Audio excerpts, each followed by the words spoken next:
Yeah, I think it's 15:05. Yeah, we'll make a start because I'm conscious of the time and also the time differences. So please, this is to all the participants that please mute your side for the entire session. And if you have any comments, you can post it on the chat box. So we have a chat manager. So someone is looking into your chat. Second, this session is being recorded. And this recording will be available because it's mandatory by UN OCHA that this session gets recorded. In fact, Lauren, UN OCHA has suggested that we could also do transcription at the AI. So if you want to have the transcription, that is also fine. And if you do not wish to appear in the recording, please switch off your camera.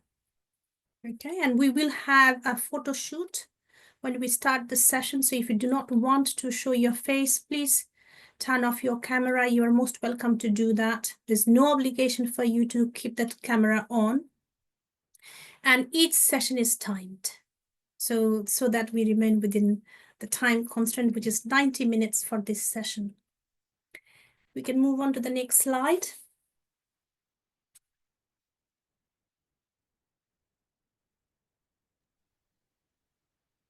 So this is the timetable. I mean, I'm not the timekeeper, not the host for this session. I'm here today just to open the session and take a little bit of an opportunity to introduce Avoidable Deaths Network and Avoidable Deaths Network's International Awareness Day for Avoidable Deaths.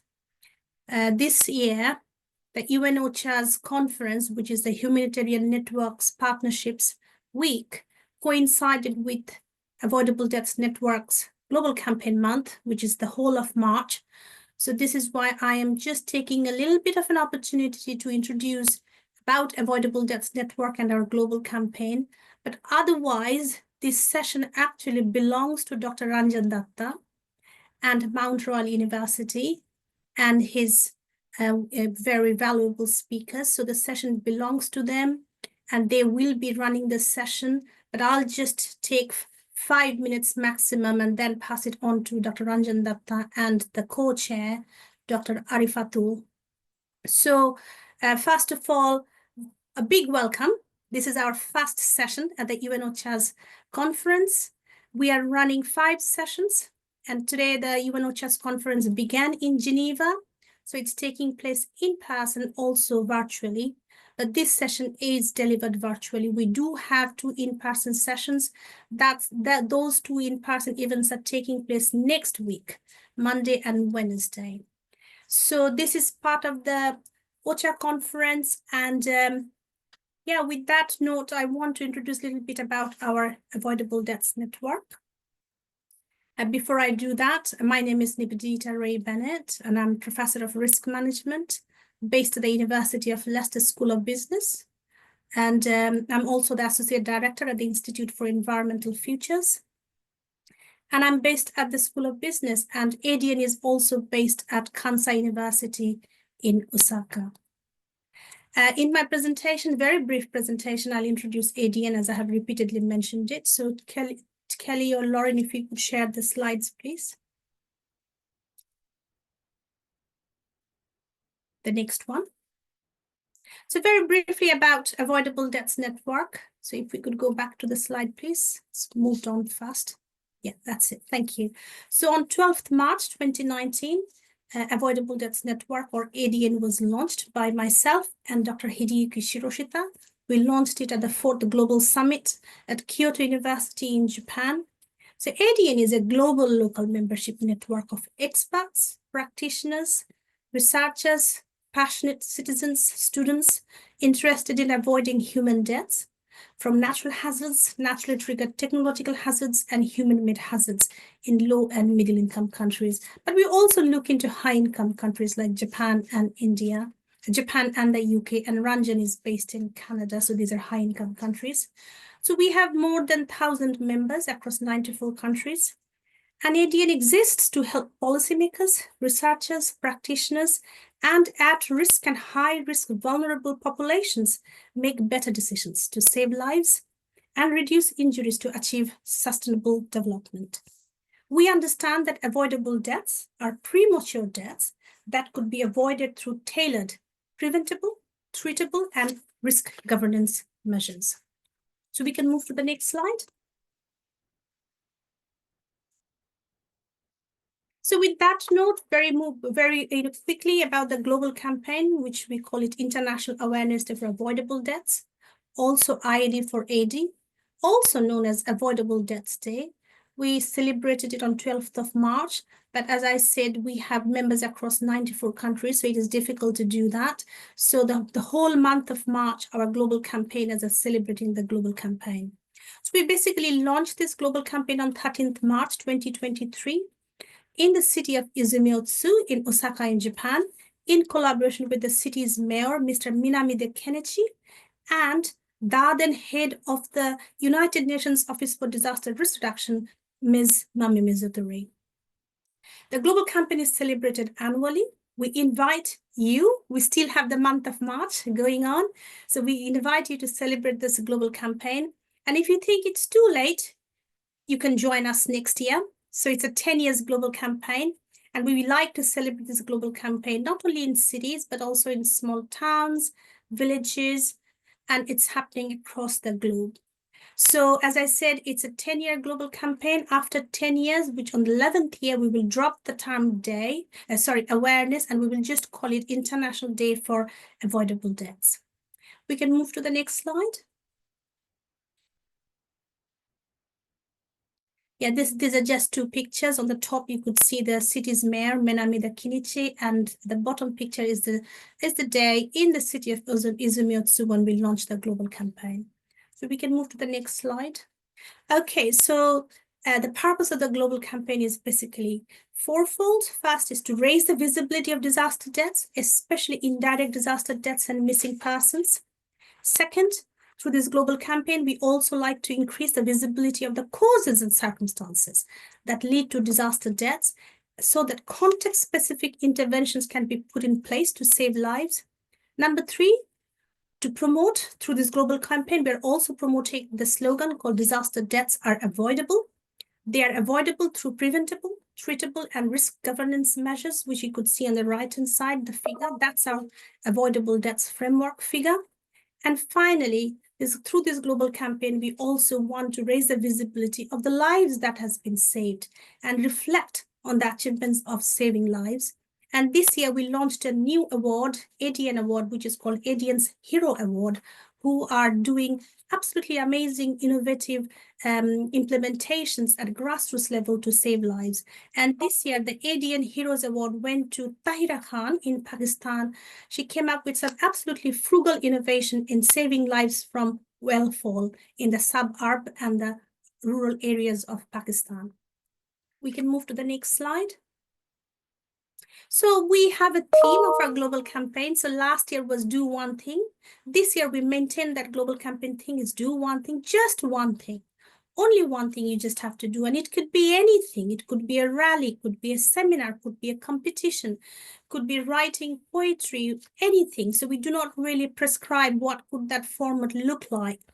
And today, Ranjan Datta, who is our regional coordinator for Avoidable Deaths Network, has used this opportunity at the UN OCHA conference to, organize this webinar. And this webinar is part of the global campaign. So this is our second year, and we are celebrating the global campaign across 20 countries, and more than 50 activities are ongoing at this point in time. We can move to the next slide. So to help with your global campaign, wherever you are, we have developed some cultural assets.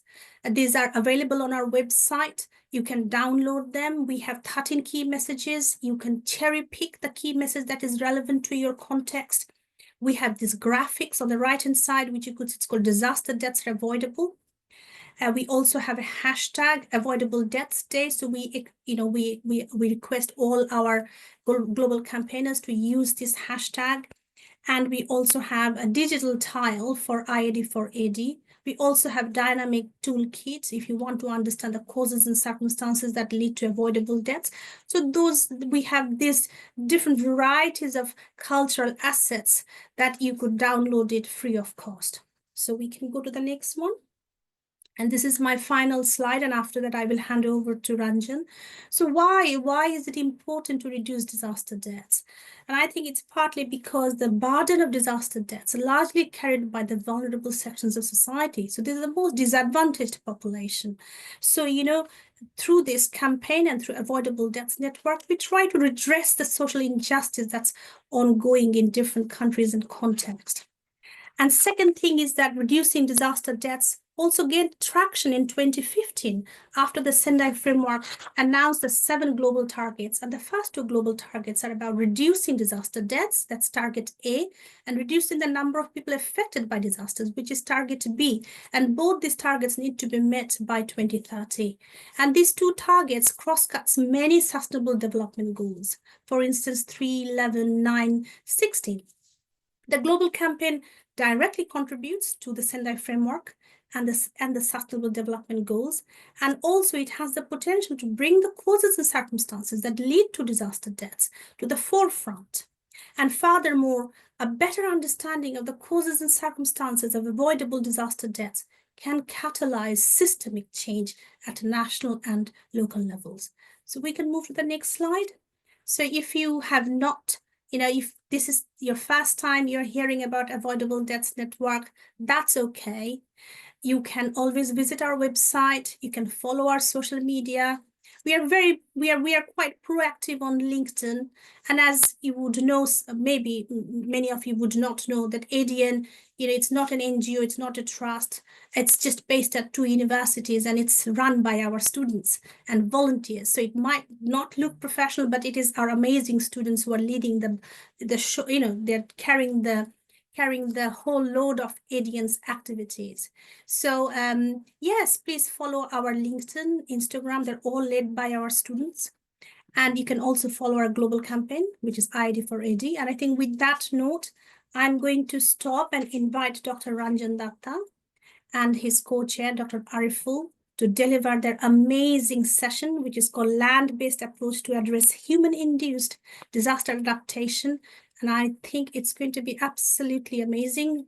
And we have received really high number of participants, more than 60 compared to all the other 4 sessions that we had.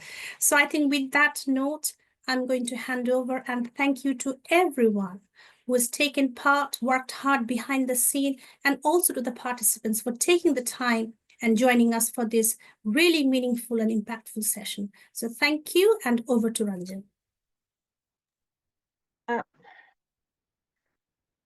Before Dr. Ranjan speaks, can we please take a time to take a picture, a group picture?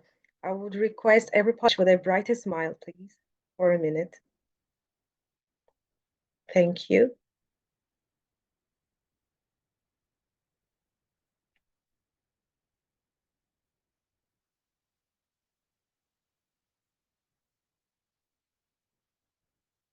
One more minute. Okay, thank you all.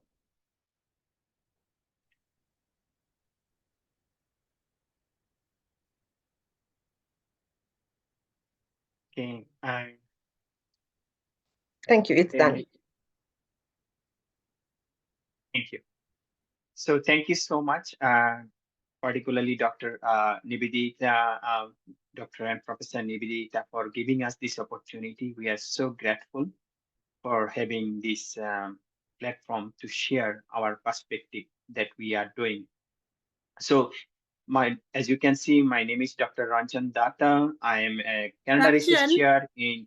Sorry to interrupt. If you could bring the camera mic a little bit closer because we can't hear very well. Sorry to interrupt. Just adjust your mic a little bit or increase the volume, please. Thank you. Can you hear me now better? Is it better? Can you hear me now?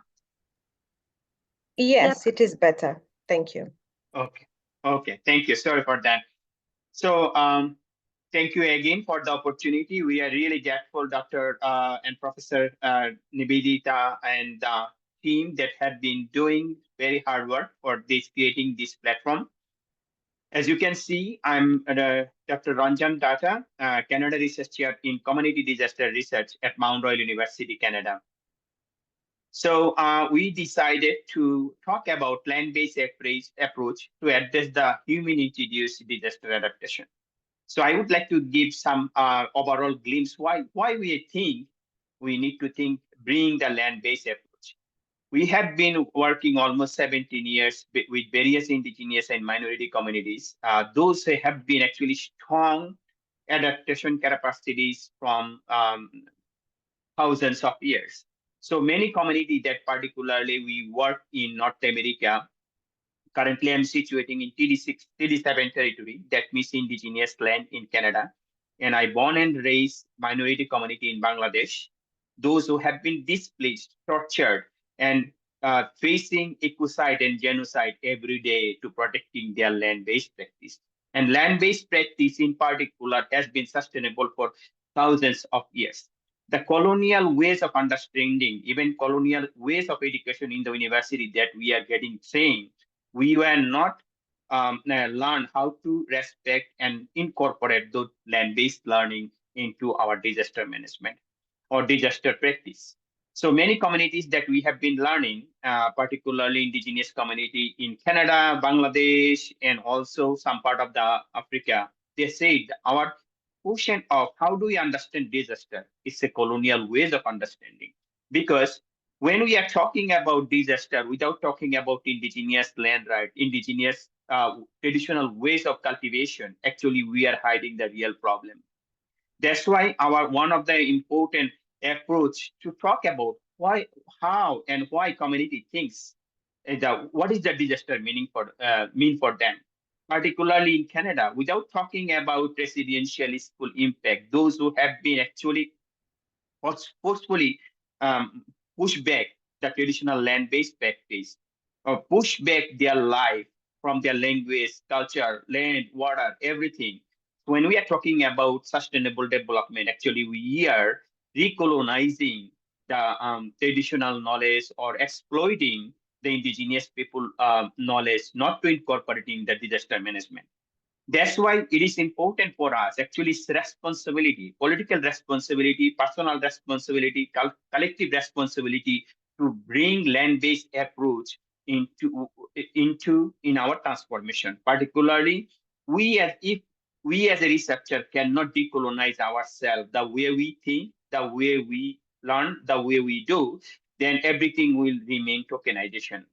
That's why in our work as a collective work, we as a team, we are going to share our personal journey, how our research actually shape or transform who we need to be and who we can be part of the movement that indigenous people and land-based people in all over the world, particularly developing country that we have been facing.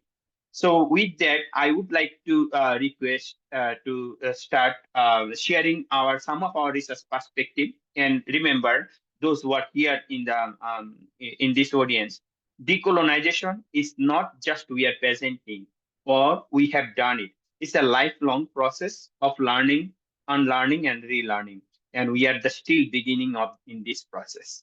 With that, I would like to request one of my colleagues, those who have been working long time, dedicating their life to learn, and also at the same time becoming part of the bring the community land-based solution, Dr. Jean Caria from the State University of Newark College of Environmental Science and Forestry to share their best perspective how to bring land-based perspective in disaster adaptation. Dr. Jean Caria, please. In the meantime, Lawrence, maybe you can share the slides, please. Yes, can you hear me okay? Yes, I do. Okay, great. Thank you so much, Ranjan, for that introduction, as well as Professor Nebedita for bringing the amazing work of Avoidable Deaths Network to our in our space, so that we are aware about all that you're doing in that space. So as Ranjan has said, I am Jean Kaira. I am a Malawian. So people don't know where Malawi is, Southeast Africa. If you know where Zambia, Tanzania, Zimbabwe, Mozambique is, around there, that's where I come from. But I am working and living in New York at the State University of New York College of Environmental Science and Forestry. I would like to start by acknowledging with respect the Onondaga Nation, who are the firekeepers of the Haudenosaunee Confederacy, on whose ancestral lands the State University of New York College of Environmental Science and Forestry, as we call it, SUNY ESF, currently resides. So with that, I would like to, as Ranjan has said, to share some of my work that I've been doing, research work. And I should start by sharing some of guiding principles for my research. And if you can go to the next slide, please. So one of the guiding principles is this concept known as Ubuntu or Umuntu in my mother tongue, which really is summarized in a saying that goes, I am because we are, and because we are, therefore I am. And it does speak to the interdependence and interconnectedness, and it's about human kindness and empathy and relationship building, all that. And I should mention that the we in the I am because we are, it goes beyond the humans, us as humans, but goes to our non-human relatives as well. And I would like to read what the late Nelson Mandela says about Ubuntu, as you can see on the slide. In Africa, there is the concept known as Ubuntu, the profound sense that we are human only through the humanity of others. That if we are to accomplish anything in this world, it will in equal measure be due to the work and achievement of others.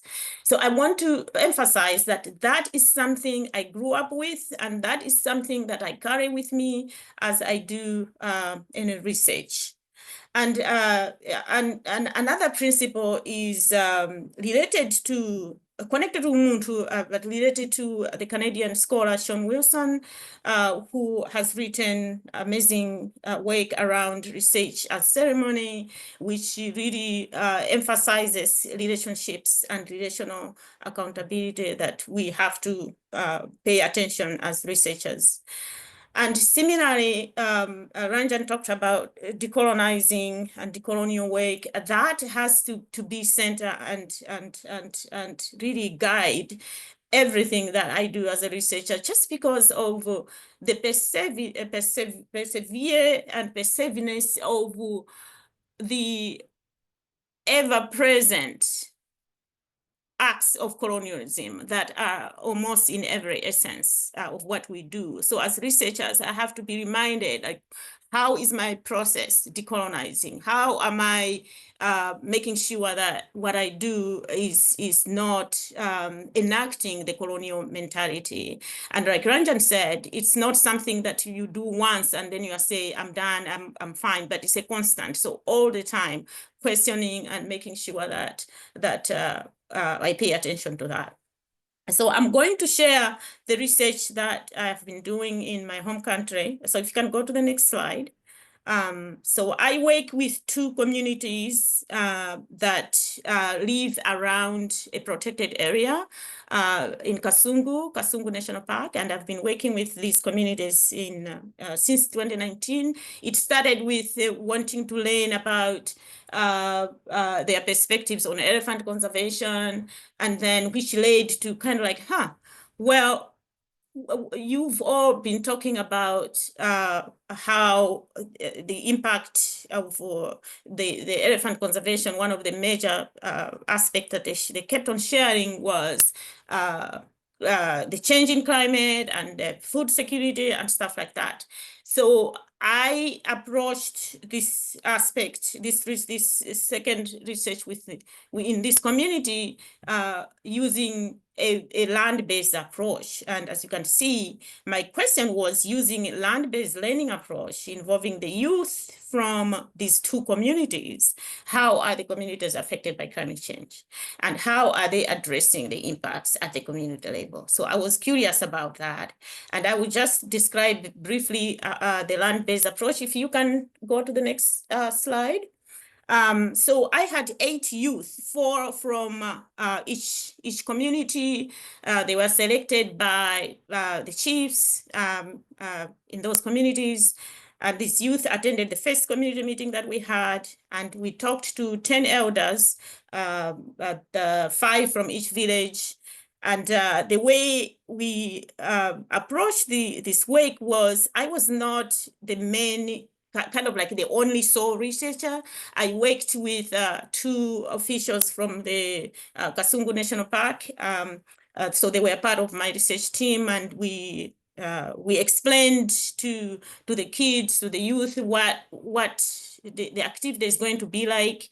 And so another piece that in order to enact the land-based, so I have said that in the past, I have been in these communities and I've had focus groups or conversations, and those conversations were usually at the elders' places, at their houses. But this time around, I decided I asked the elders that, well, we are talking about your farming and how it is impacted with the changing times. How about we do these conversations in your field? And so they were like, oh yeah, of course we can do that.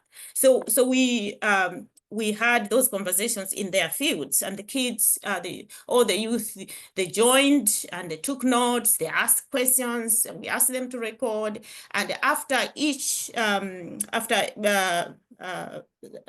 participating and watching, they went back home and they wrote notes in their journals. I gave them some journals to jot down notes. So they wrote notes in terms of what the exercise meant to them and what they got out of it and so on. And then if you can go to the next slide. So what happened was that we said, okay, now you have seen, you've participated in these conversations in the fields with the elders, go home and do the same with your relatives, your family members, your aunties, or whoever. So they did that. And then we came back, the research team worked with the youth, looked at their notes, listened to their audios and so on, and helped them kind of identify the main points that they learned from those conversations. And so they created a story with our help. And so at the second community meeting, it was not me and my research team. The only thing I did was introduce the youth. And so they took it upon themselves to share one by one what they learned with the community. So the next slide. So this, briefly, this is what, remember my research questions, the impacts of climate change, what the youth learned, and we also learned was that, well, the erratic rainfall patterns both in times that the rains come is not consistent, and the amount is also not consistent and stuff like that, which leads to food insecurity and economic hardships from left and right.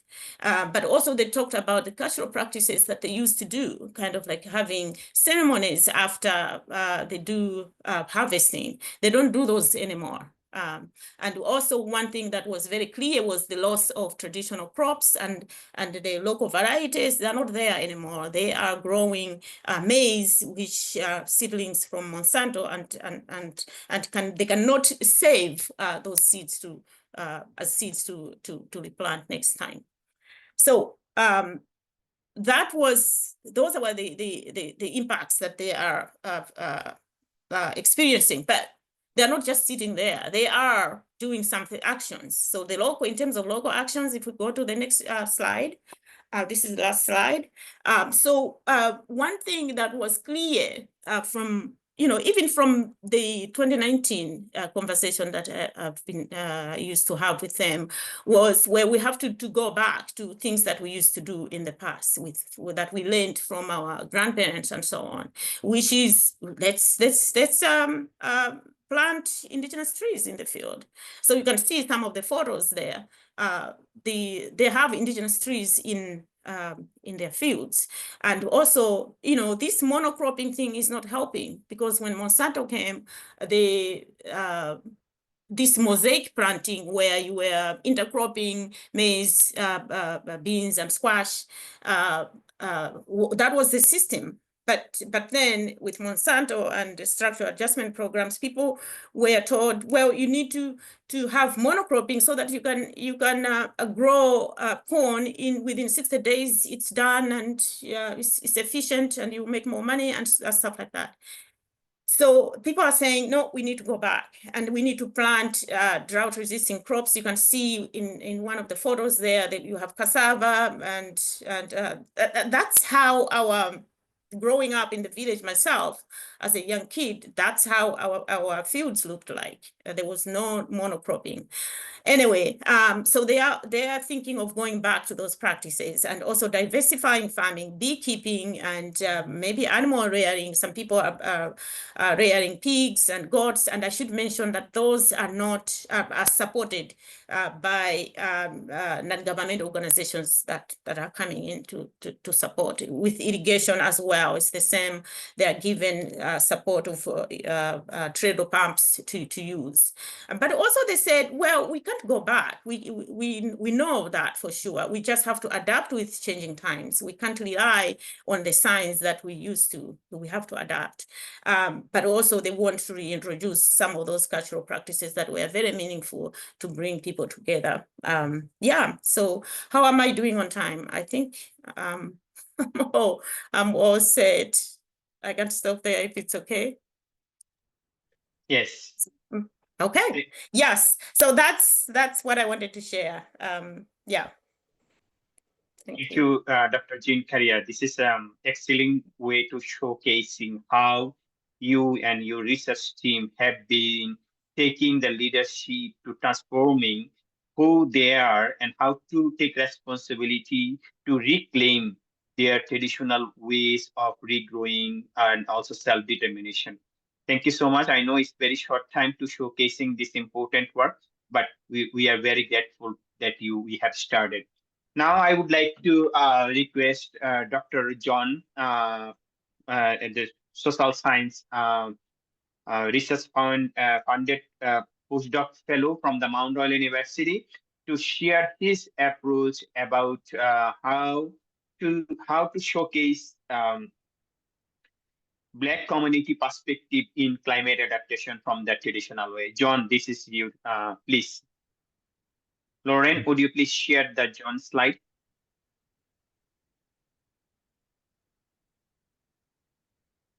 As they are sharing, I just want to say thank you to the previous presenters.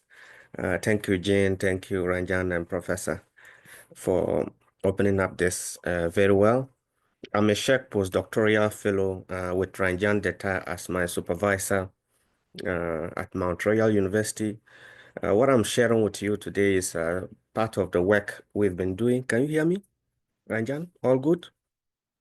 Yes. Part of the work we've been doing with Black communities in Western Canada, Alberta, and Saskatchewan in terms of climate disaster risk that they are facing. Please, can you move to the next one? Yeah, I would like to acknowledge that the research we are undertaking is on the lands of the Indigenous peoples of Canada, so Treaty 6 territory, land belonging to the Cree, the Dene, Nakota, Lahota, Dakota, the Soto, and homeland of the Métis Nation. I pay my respects to the First Nations of this land who have preserved Treaty 6 over the years, and I'm grateful to have the opportunity to learn from them. Yeah, so the next, please. Yeah, my presentation is a short one. It will take the following outline from introduction to broader implications in terms of how land-based approaches can support or the potential of using land-based approaches to build solidarity with Indigenous communities, and at the same time to help Black communities in coping with increasing climate disaster risk in Western Canada, particularly Saskatchewan. Next, please. The first reality is that Black communities have disproportionately being impacted by climate disaster risk in Saskatchewan, where this research took place. And when I use Black communities, I always say there are two types of Black communities in Saskatchewan. We have the first group who come to Canada as students, either bachelor's, master's, or graduate or undergrad study. At the end of school, they get jobs and settle here. How they face climate disaster risk is different from those who come as refugees with no basic knowledge in English, starting from scratch. The first person to even gain driver license in the family is their kid who progresses all the way to high school. So they cannot even, have that basic knowledge in English to pass the driver license test. So they take the public bus. So how they face public transportation. So how they face climate change in terms of extreme cold, extreme heat waves, floods, air pollution. We have forest fires here. Ranjan was talking at the beginning because of climate change. The forest is so dried and we have increased in forest fires here in Saskatchewan. And those are causing different challenges, especially for young people. We see it in physical health, increased respiratory health diseases, issues in terms of asthma. We have increase in allergies. Others who have underlying health conditions in terms of lupus within the Black community are increasingly impacted in one way or the other in terms of physical health. And when we go to mental health, too, Black kids are being impacted disproportionately. We see it in terms of the stress, anxiety that their parents go through.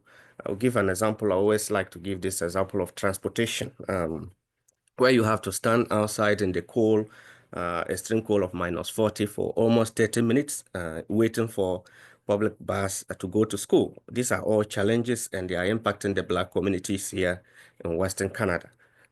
That also has long-term impacts in terms of education. So the impacts are intersected. There's an intersectionality of these factors that are impacting Black communities.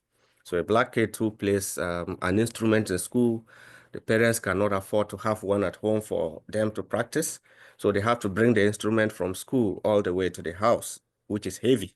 So she talks about having to carry that instrument in winter, waiting 30 minutes outside in the cold. The bus comes, everyone rushes into the bus. You enter the bus, there's no spot for you to sit, and the equipment is heavy. So she, according to her, I feel sometimes like quitting, and I quote, "What happens if she quits? To gain admission into medical schools here in Canada, you need to show leadership and then engagement in extracurricular activities. So if Black kids cannot continue to engage in some of these out of school or extracurricular activities and showing leadership, they may not end up getting admission into some of these prestigious programs that pay well." That moves me to the second part, the reasons why Black communities are disproportionately impacted. It's systemic factors.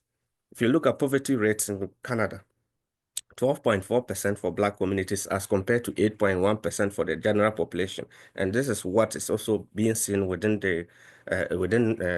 Western Canada, Saskatchewan, and Alberta, which sometimes are even putting these figures much higher than exist.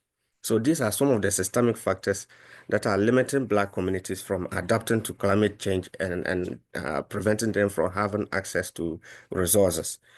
So land-based strategies can offer sustainable solutions and resilience in terms of environmental justice and enhancing access to climate disaster education. Next, please. Yep, so this project is being funded by SHEC. We are very grateful for the support to assess some of the educational needs of Black youth in Western Canada in terms of climate change. Are the programs that are being rolled out now or they are having access to, do they meet their unique cultural needs? Are they enhancing their capacity to adapt to climate change, among others? So this is the project that is currently going on. And as I said, the aim is to see the potential of land-based approaches or strategies to enhancing the capacity of Black youth in Western Canada to adapt to climate change. Yeah, please, let's move to the next one. We are adopting a theoretical framework in the form of decolonizing phenomenology and the community-based participatory approach. And the aim is to give the opportunity to Black youth to tell their own stories. So we adopt sharing circles, which is an indigenous approach to knowledge collection. And I use the word knowledge here to emphasize the importance of what community members share. We are adopting a collaborative analysis process of data analysis where we bring a panel of the youth together with the researcher to interpret the results, because it is wrong for me to sit on my table and then give meaning to the words that the youth give to me. So we all come together, a panel. I can bring 30 together. So we form a panel of 5 youth, then we come together with the research team, and then we co-analyze the data. The youth who come from these communities with lived experiences, they bring certain perspectives into the knowledge analysis process because they live with these co-researchers and they understand the context within which certain statements are made. And at the same time, it's a form of knowledge mobilization because we share the results with directly, and they see some of the responses that are coming from their colleagues in terms of how climate disaster risk is impacting Black youth in Western Canada. Yeah, next, please. So some of the findings indicate here we have the community perspective or community approaches, community-led approaches are crucial to enhancing the capacity of Black youth or Black people to adapt to climate change. As one of the co-researchers indicated, that when I first moved here, I had never experienced such cold in my life. I didn't know how to dress properly.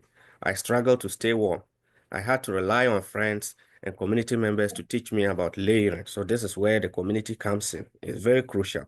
Where you get your first information from is crucial to adapting to cold, extreme cold here in Western Canada in terms of especially Saskatchewan. So community members had to teach me about layering, where to find affordable winter clothing, and winter clothing are expensive. To get a good jacket, you are running over $80 all the way to $100 to have a very quality jacket. But you could go to secondhand stores here, thrift stores, to get winter jackets that people have used and then donated. So that information is crucial in terms of the economic dimension of it. It was tough adjustment, but with support of my community, I was able to adapt. So this is where community comes in. Some donate clothing, and among others. And another thing, I work with also the social services here. And I'm saying it unofficially. Some of the houses that even some of the people who come as refugees go to, so particularly settled in areas western side of Saskatchewan, which is prone to flooding, prone to other climate issues, because they are relatively, the city is divided into two, with that area particularly seen as the poor side of town. So the housing there is also not that particularly good. So you need quality clothing in order to adapt to the extreme cold. And in terms of extreme heat too, Saskatchewan, we get both sides of the coin in extreme forms. We get extreme heat to the extent that you can't believe this is Saskatchewan. So when you come into Saskatchewan, you may not know that you need a place with air conditioner because especially if you visit this place during the winter. So some come in that this experience is from someone who talked about accessing extreme heat wave resources that were supported. During last summer's heat wave, my apartment became unbearable hot and I had no air conditioner. I didn't know about cooling centers, so I suffered in silence. Now I make sure to stay informed about community resources and and share this information with others. So it is crucial to engage the Black community and then to share this information about where resources are. Although they are limited, sometimes they provide those resources. And are they culturally sensitive to the needs of some of the Black communities? We have also identified not. A community member told me they didn't take their kids to some of these cooling centers because the way people dressed was inappropriate for them. They didn't want to expose their kids to, how people dressed within that place. So integrating cultural sensitivity into some of these programs is very crucial. Otherwise, we may introduce solutions that may not meet the unique needs of certain population groups within the Black community, or they may not be able to afford some of these solutions that will provide if we do not tailor them to meet their unique needs. Next, please.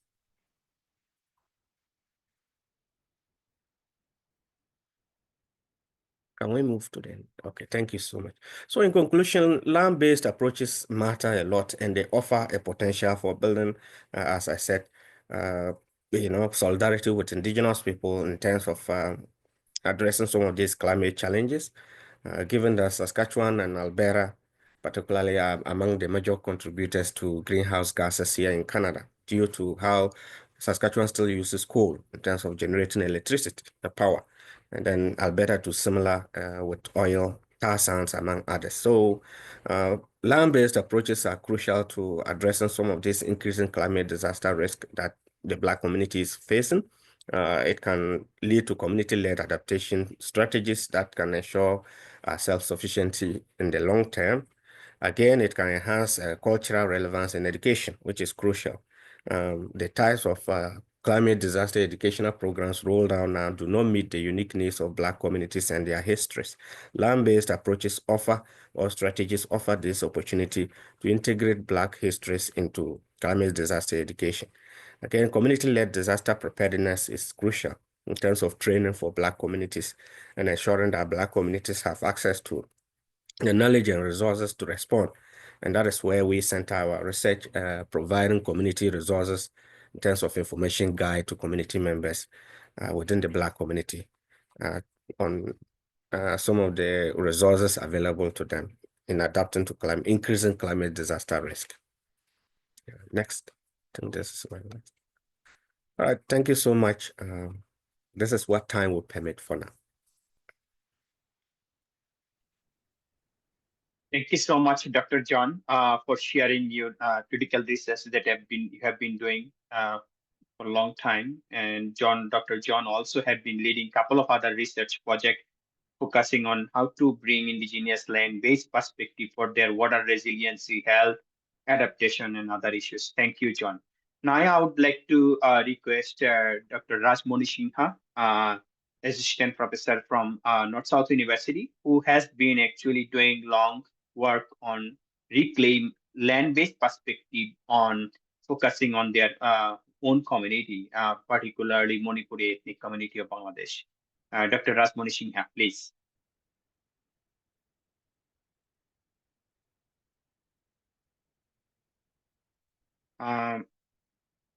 Rajmoni is having some technical issue. I hope he can join. Rajmoni, are you here? I can hear you now. Can you see me now? Please. Yes, Can we you do. see me? Please go ahead. Okay. So we can see and Thank hear. you very much. At first, I'd like to thank Dr. Nivedita and Dr. Ranjan for giving me this opportunity to share some thoughts from my side as based on the connection between the land and the environment, particularly study of Manipuri community of Bangladesh. Could you please go to the next slide? I've tried my best to complete within the 5 slides. It's about a brief about the Manipuri.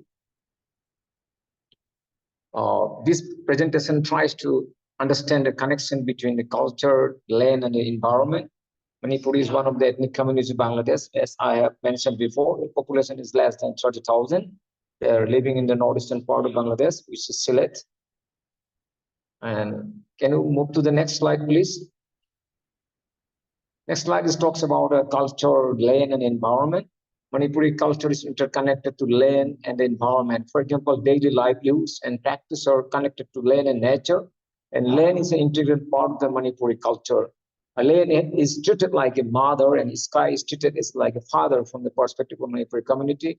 But cultural practice is under the threat due to land selling and land encroachment by the other communities. Particularly, a false case has been filed against the Manipuri communities to grab their land, because their literacy rate is quite low compared to other communities. And culture is at stake as a result due to the land loss. Culture and environment, Manipuri culture such as Lai Harawa. Lai Harawa is one of the largest festivals among the communities, which means the God appeasement festival. It mentions importance of environment, how the people are connected to environment. For example, cultural practice encourage the planting trees surrounding the house, and then cultural step to plant herbal and medicinal trees nearby house. Some trees are integral part of the Manipuri daily life and culture. For example, Thairen. Locally it's called Thairen. In English name is red cedar trees, which is essential in Manipuri daily life. So our culture says very clearly you have to plant certain kind of the medicinal trees and herbal trees. Without this, your culture is incomplete. Can you please go to the next slide? It's about the land and the culture. Thank you very much for helping me. Manipuri culture is a form of land, nature, and the environment, as mentioned before. Culture makes the community survive and identity retention also. So culture practice becomes a challenge while land is increasing at fast rate. So landless needs environmental impact in the area because community are unable to plant trees as before, because land is becoming a scarce resource for the community. So it invites irregular rainfall and irregular season because deforestation is happening now because land is shrinking. On the other side, the result is the deforestation is happening. Can you please go to the next slide, please? Cultural challenges. Probably this is the last slide I'm presenting. It says about the cultural challenges. Without land, the community cannot perform the ritual and cultural activities. Ritual and the medicinal trees face challenges to survive in the area because of landless. So land transformation also impacts the local climate. Then it affects the afforestation and deforestation. The community cannot continue afforestation and deforestation because of land crisis. So as a result, Manipuri cultural retention requires land, nature, and environment. I didn't mention the conclusion because my conclusion has been added in the slide because it says very clearly we have to complete within the 5 slides. In this way, I have tried to complete within the 5 slides.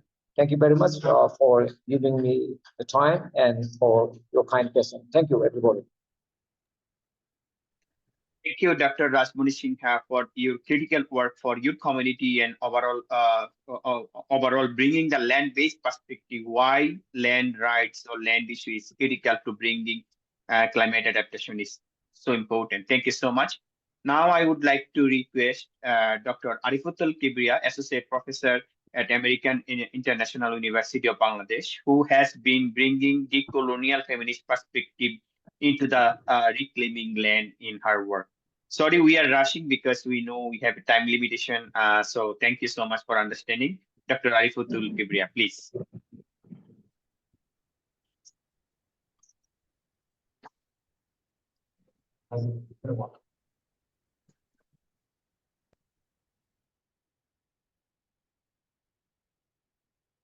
Arifutul Kibriya, are you ready?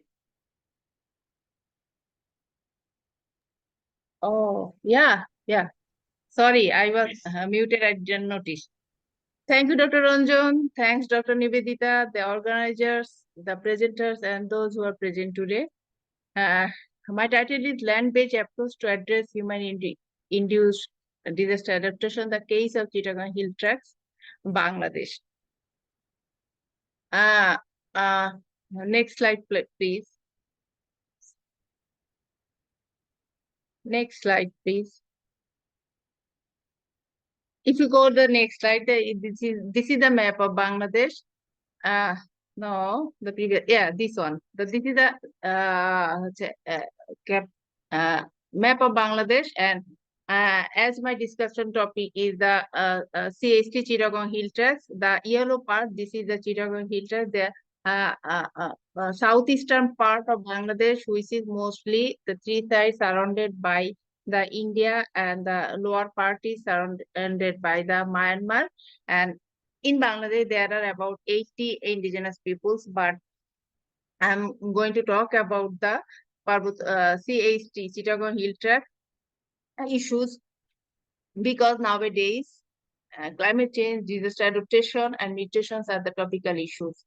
From the political arena to the classroom, and even at the dinner table, globally or regionally, climate change is taking center stage as an element of concern. It has far-reaching effects on societal well-being, ecological diversity, and a sustainable economy. Although efforts are being made to reduce and counter the effects of climate change, the stakeholders have different goals, and most solutions are short to mid-term in outlook. Despite these obstacles, the indigenous peoples in Bangladesh are surviving local or community-led remedies with land-based solutions. The impact of the climate crisis, fueled by human activities like dam construction, profit-driven forestation, and uneven development projects, exacerbates environmental challenges and triggers forced migration that intensifies vulnerabilities for indigenous communities. Indigenous land grabbing by settlers and natural resource depletion forces these communities to migrate, disrupting their traditional ways of life. The erosion of indigenous identity has led to a crisis of self-identification and self-worth, impacting various aspects of those in Bangladeshi CST. CST is the home of more than 11 different indigenous communities who call themselves the Jummo Nation. The CST represents a region of ethnic diversity and differ from the rest of the Bangladesh in terms of history, landscape, ethnic composition, social organization, language, occupation, eating habits, and religious practices of life. The construction of the Kapta Dam in 1960 for the displaced CST communities, highlighting the profound and lasting consequences of large-scale development projects. The recurrent theme of prioritizing hydroelectric power has resulted in the degradation of the environment and cultural heritage, leaving indigenous people in the degradation of the environment and culture, leaving indigenous group as unintended casualties. The root of the CST problem extends to the government's militarization in response to insurgent movement among the Jummo people and the resettlement program from 1979 to 1987, fueled a deep-seated conflict between the resettled Bengalis and the local Jummo population. Historical intrusions by British at 1860, Pakistan at 1947, and Bangladesh in 1971 have further marginalized the Jummo people in terms of societal culture, economic, and political standing within the state. Next slide, please. The component of human-induced climate crisis. Human-induced climate crisis leading to climate change has significantly affected the Chittagong Hill Tracts indigenous community. Frequent and unpredictable natural disasters characterize these impacts. Notable consequences include the Kaptai Dam. The Konopoli River floated in 1960 with the construction of the Kaptai Dam, uprooting CST people's families from their native land. Second, the mainstream Bengali reputation significantly impact community people's livelihood pattern and result in a climate crisis that causes habitat change. Third, the mainstream land grabbing. The impact, next slide please. The impact of climate change and forced migration. Basically, the habitat change and the forced migration. The traditional livelihood in Chittagong Hill Tracts indigenous community villages have dwindled, prompting many community members to migrate to other areas. This migration requires a shift in their way of life, including their occupations, housing arrangements, and spiritual practices. However, this move is often a result of climate change, inadequate rainfall for agriculture, and land loss. Agriculture shift. Before the Kaptai Dam, the Jummo people moved from hill to hill, practicing Jum cultivation. The dam flooded a significant portion of arable land, reducing the Jum cultivation cycle from 3 to 5 years. A shorter cycle put more strain on the remaining land, which caused the soil to deteriorate. The flooding of river valleys, formerly home to a profusion of vegetable gardens and paddy fields, disturb the agricultural and horticultural techniques that indigenous people depended on for survival. Heat waves. Along with the general population, the CST indigenous community peoples have experienced heat waves. However, this indigenous community is even more vulnerable because of its traditional rural lifestyle and close ties to the natural world.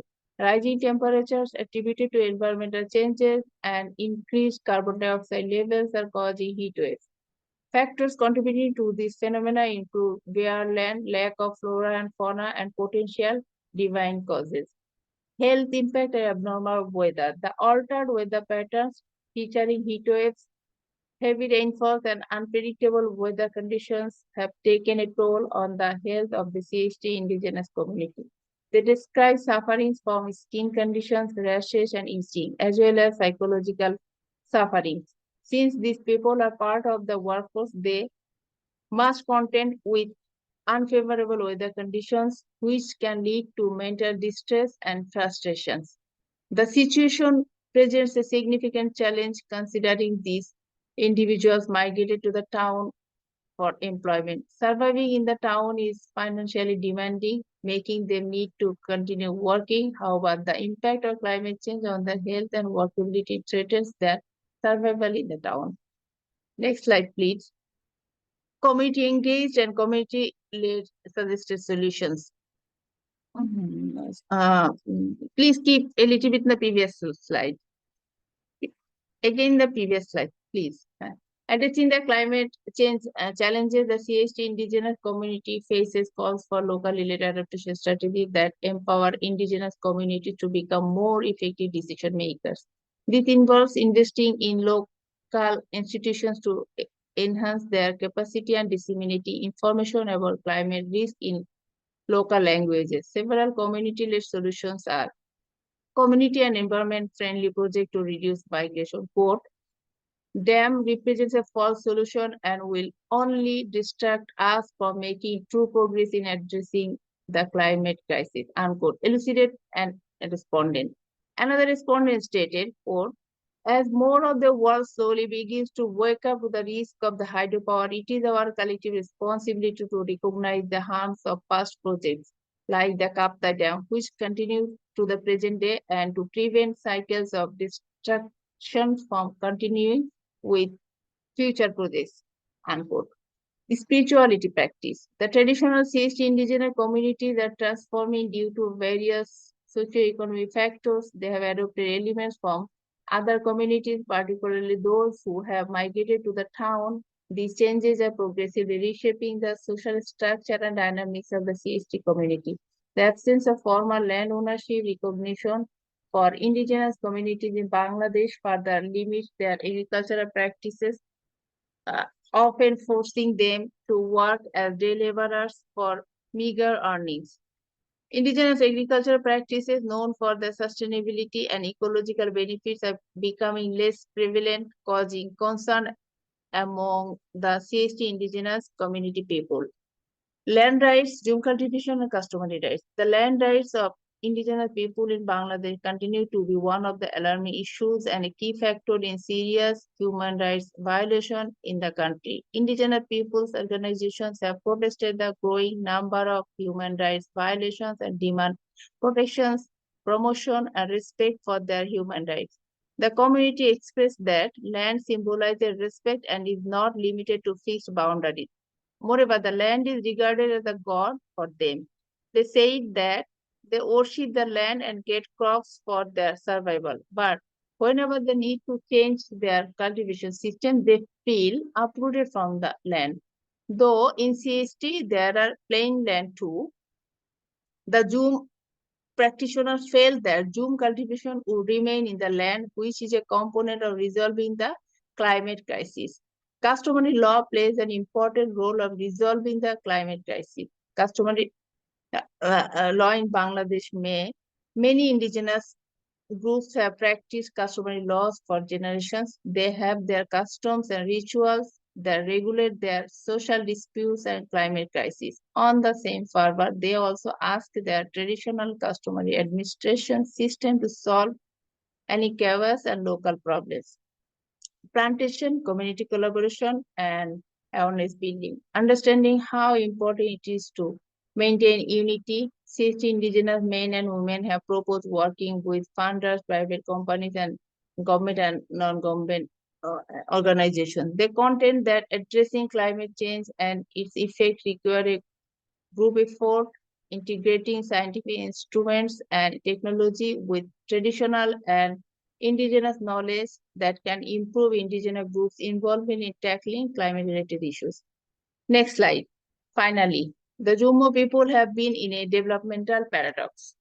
It was a development for underdevelopment. Hydropower has displaced people in almost 60 years, and despite this, neither government authorities nor developers have done much to address the problem. Dams and other damaging extractive industries have excluded indigenous peoples far too frequently, and they are flagrantly ignored when projects are planned. This is devastating because contempt for environmental stewards leads to biodiversity loss and additional environmental change. Recommendations. Acknowledging indigenous spirituality and rights, respecting the identity of the CST indigenous community, conventional networking and knowledge transmissions, and respecting the identity of the CST indigenous peoples. And that's all. Thank you. Thank you, Dr. Arifatul Kibriya. You and Dr. Rasmuni Singh have well articulated what is going on in Bangladesh in terms of their ecocide, ongoing genocide by the name of development, how the Bangladesh government and other agencies creating the human-created disaster for the indigenous community and minority communities that have been sustainable for thousands of years. Now, I would like to request Borsha Koi, master student at Johnson Shoyama Graduate School of Public Policy at University of Regina, Canada. So, Dr. Borsha Koi is going to talk about Marma indigenous community and their effort to adopt using their traditional land-based knowledge in Bangladesh is also in Chittagong Hill Tracts in Bangladesh. Borsha Koi, please. Am I audible? Yes, you do. Okay. So, I am Barsha Kuri. I am from Bangladesh, and I am from a minority and also from an indigenous community from the Sylhet district in Bangladesh. Basically, we are the tea community who plant and grow tea over there. And my community is also they are also hit by the climate change and human-induced climate change. They have also the impact of the climate change. And currently, I am studying in University of Regina, and I live here, and I live in the territory of the Nihinaot, Ashnishpek, Dakota, Lakota, and Nagoda, and the homeland of Métis nations. The University of Regina is on 34 lands with a presence in 36, and we pay our respect to the indigenous ancestors of this place and reaffirm our relationship with one another. So I also pay my respect to my community and also in this First Nation and to this First Nation communities. So thanks to all of the speakers today for their tremendous presentation. And now, honorable guests, distinguished scholars, and esteemed colleagues, welcome. It's an honor to share the story on the Marma indigenous community and their efforts to adapt using their land-based knowledge in the Chittagong Hill Tracts, CHT of Bangladesh. Bangladesh is a country of cultural and ethnic diversity with more than 70 different indigenous communities speaking more than 40 languages, along with the majority Bengali people. Members of the Marma tribe of Bangladesh are located mainly in the rural villages of the hill district of Bandarban, Khagrachari, and Rangamati in the Chittagong division. And these Marma people are the second largest indigenous community in Bangladesh. The Marma communities, like many indigenous communities worldwide, have relied on their deep-rooted. Oh, can you move the slide, please?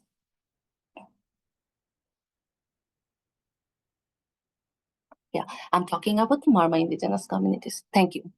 So they are the second largest indigenous community in Bangladesh, and like other indigenous communities worldwide, they have relied on their deep-rooted land-based knowledge to navigate the challenges posed by climate change, environmental degradation, and socio-political marginalization.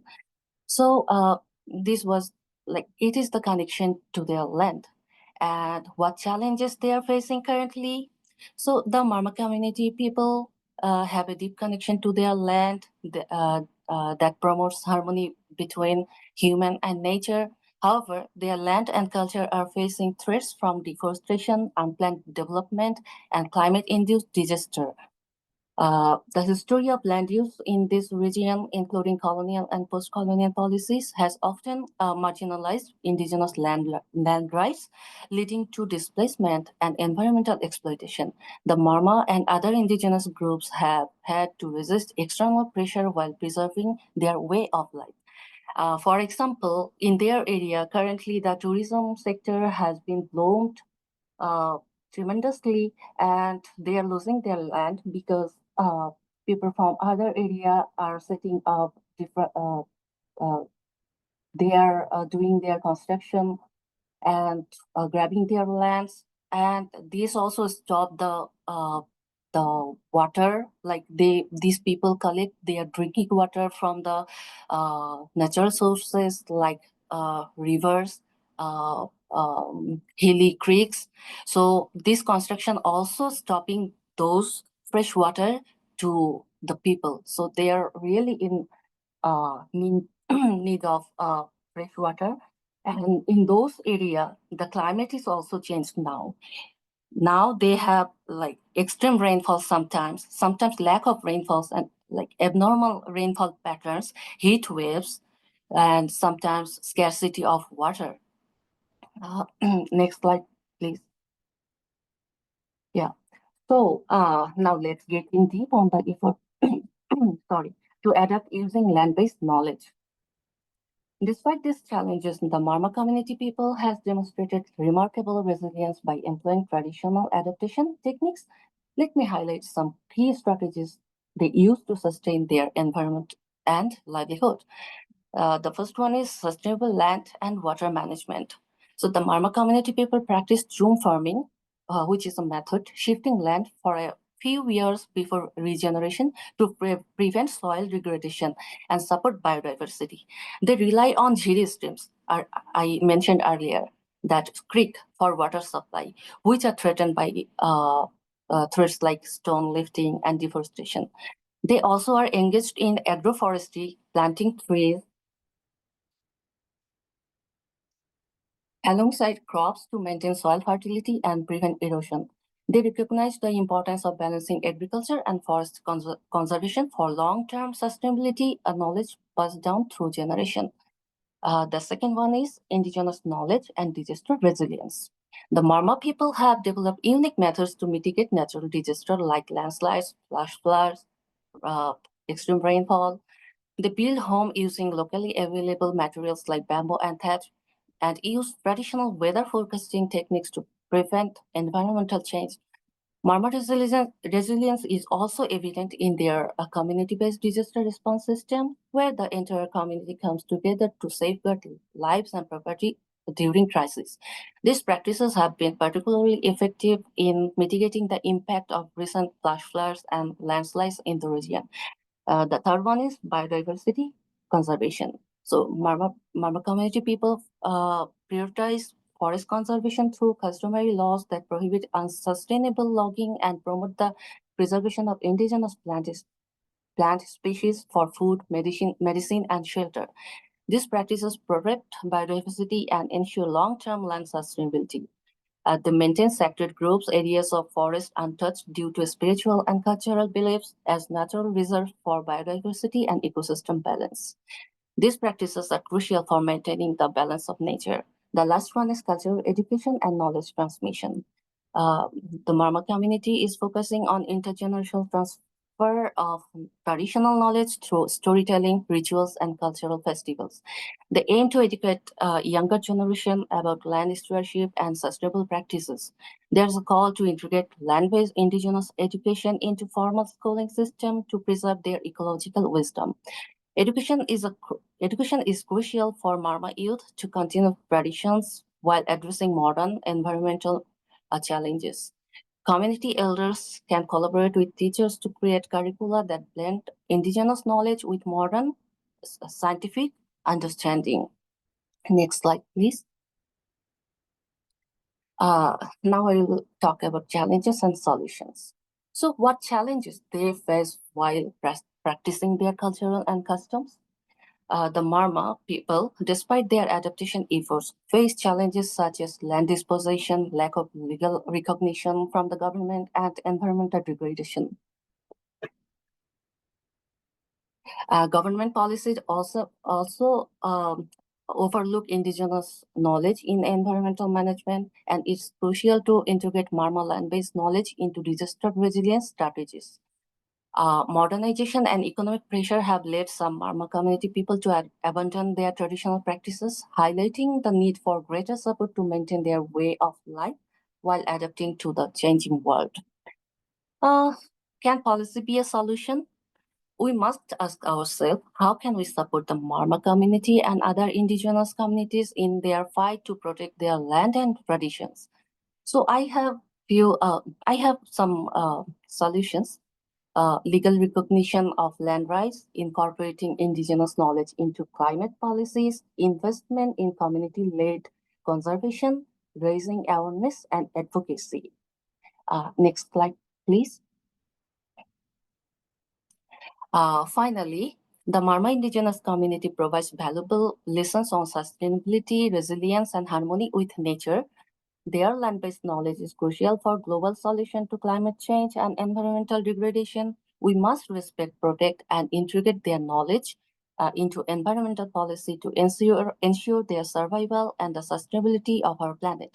Indigenous communities like the Marma are not just victims of climate change, they are pioneers of adaptation and resilience. Supporting their rights and amplifying their voices contributes to a more just and sustainable world for the future generation. Thank you. Thank you, Basha Khori, presenting excellent research presentation. Really appreciate your work.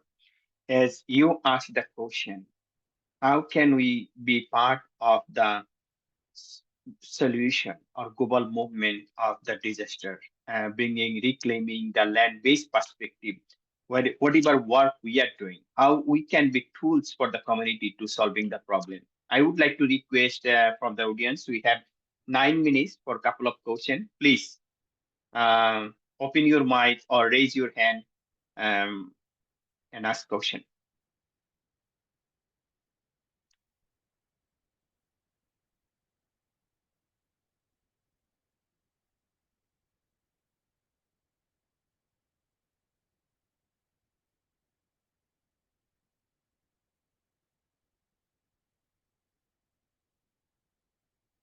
Is there any question from the audience? Our presenter also asked question to each other.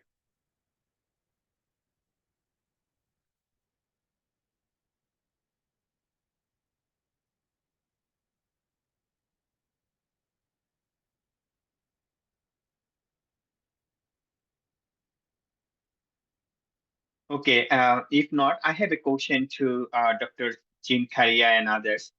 So bringing land-based perspective is a significant challenge as well, because we are living in the colonial world and colonial ways of teaching. How do you see the challenges from the institutional state barriers? How do you see the challenges that is actually making difficulties for you? How do you face it and how do you overcome those challenges? To John, Jean, Arifatul, Rajmoni, and Bosha, whoever would like to jump in.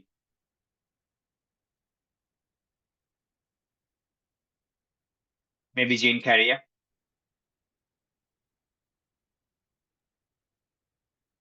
Thank you so much. I see Jabnesa has her hand up. Well, I think that institutions need to do more. And I think the more we as researchers, the more we kind of speak up and kind of explain why these kind of methods per se or practices, why they are important. I think we just need to keep doing the work. I know that there's there are some, I can say that there are some cracks, kind of like, you know, institutions trying to do the right thing, but they need to do more. And I have to stay hopeful. And I think from what can I do as a researcher? I think the more I can do to kind of justify why it is important to support these kind of practices, I can't just stop. I have to keep doing it. That's what I would say.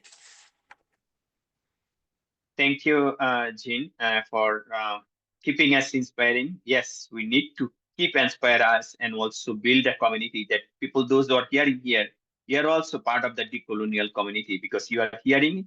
Once you are hearing it, you become relative. Once you become relative, you become responsible to your own research that you are transforming. Dr. Javinesi Chepola, please.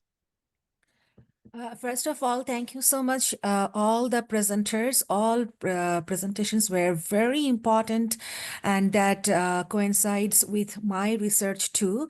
I'm also a land-based lifelong learner and educator. My question is to Dr. Rajmani and Warsha, as I know that both of you are the insider of Indigenous community from Bangladesh. So I'm curious to know, did you know about this land-based education before you come here in Canada or come to abroad for higher studies? Number one question. As I know that, you know, these land-based practices are, it exists already in Indigenous community in Bangladesh, but since, you know, you are the younger generation of Indigenous community member, so therefore I'm curious that how much you used to know about this knowledge, and also what are the challenges to implement this knowledge in your everyday practice?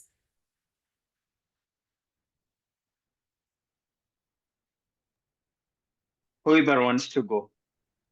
Thank you. I belong to an indigenous community from Bangladesh. So before coming to here, I used to do some practices at home, but I didn't know that it's the land-based practice. Like Bangladesh has become a very warm country now. We have heat waves. Like in summer, we can't tolerate the temperature. So what we do at home, we try to have those kinds of food what can keep our body cool, and we don't get sick. So these are the land-based practices. It was an example. So, but we don't know that these are the land-based practices. But I was lucky that I started working with the indigenous communities for back in 2023, and when I was in the field research, I could know a lot of things, which was really a great experience for me. And now when I am here, I have also the chance to visit some of the indigenous First Nations communities here, and I'm learning every day. And those are really, we can really bring those things to our policies. Yes, we can. Thank you. Rajmani? I know Rajmani having the challenges, internet challenges. But Arifa Tulkibia, do you want to respond on it? Yeah, thank you. Thank you, Dr. Chopola. Actually, those who are from the developing a third world country, for our survival, we actually in and within the decolonial and land-based practices. But actually, we don't know the terminology. In Bangladesh, there is a huge field to work on it, but we are also working and surviving.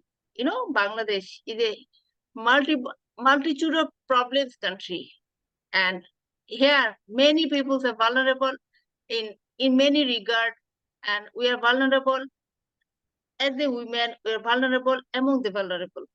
So we have to survive within these people. So within this survival process, we have to practice the decolonization process. We have to do the land-based practices that we are doing, but actually the terminology, theoretical perspective phenomena, these things are a kind of, Western centric knowledge base that it is coming from there and we are adopting. But we are actually using these things. The later on, we are using the terminology. And that's the maybe difference between Western world's practicing and we, the third world or developing countries, world's people's practicing. But both are using we all are nature centric. Otherwise, we cannot survive. That I do believe. Thank you. Thank you so much. Appreciate. I know our time is end. This is wonderful presentation and sharing lots of critical work that you have been doing.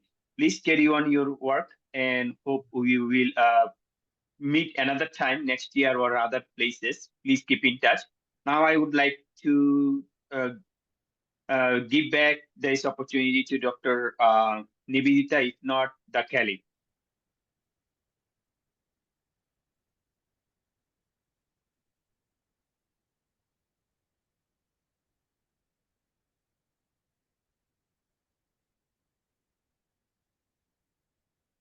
Think Kelly is not here, so maybe we need to end our session here. Thank you so much to everyone, Dr. Jean Karia, Borsha, Alfatul Kibria, Dr. Rajmoni, and Dr. John for sharing your critical research. Please keep doing it, and we will keep in touch. Thank you so much for everyone to coming during the busy time or evening time or night time, morning time. Really appreciate it. Thanks. Thank you.